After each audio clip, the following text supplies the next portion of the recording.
আসসালামু আলাইকুম সবাইকে। আজকে আমি দেখাবো ডাল আর ডিমের রেসিপি। প্রথমে আমি ডালটাকে ভিজিয়ে রাখবো অল্প কিছুক্ষণের জন্য। তারপর এটাকে ভালোভাবে ধুয়ে নিব। একটা ডিম আমি ভালোভাবে ফাটিয়ে নিব একটু লবণ দিয়ে। তারপর এটাকে আমি ভেজে নিব।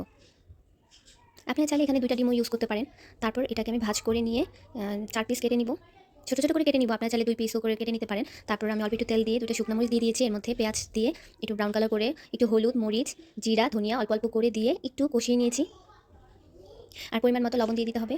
কষানো হয়ে যাওয়ার পর ডালটা দিয়ে দিব। ডালটা দিয়ে একটু ভালোভাবে ভেজে নিব মশলাটার সাথে। আপনারা চাইলে এখানে আলু অ্যাড করতে পারেন ছোটো ছোটো করে কিউব করে কেটে। তারপর ডালটা সিদ্ধ হওয়ার জন্য আমি পরিমাণ মতো পানি দিয়ে দিয়েছি।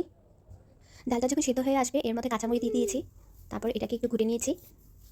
আর ডিমগুলো যে কেটে রেখেছিলাম এই ডিমগুলো দিয়ে দিই। ডিমগুলো দেওয়ার পর কিছুক্ষণ এটাকে সেদ্ধ করব যেন ডালটা ভালোভাবে ডিমের মধ্যে ঢুকে যায়।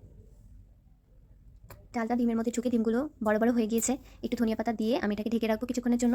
এই তো রেডি হয়ে গেল আমার ডাল ডিমের রেসিপি। দেখতেও কতটা ইয়ামি হয়েছে। আর ডিমগুলো ডাবল হয়ে গিয়েছে ফুলে। আপনারা চাইলে এটা লুচি কিংবা পরোটা দিয়েও খেতে পারবেন।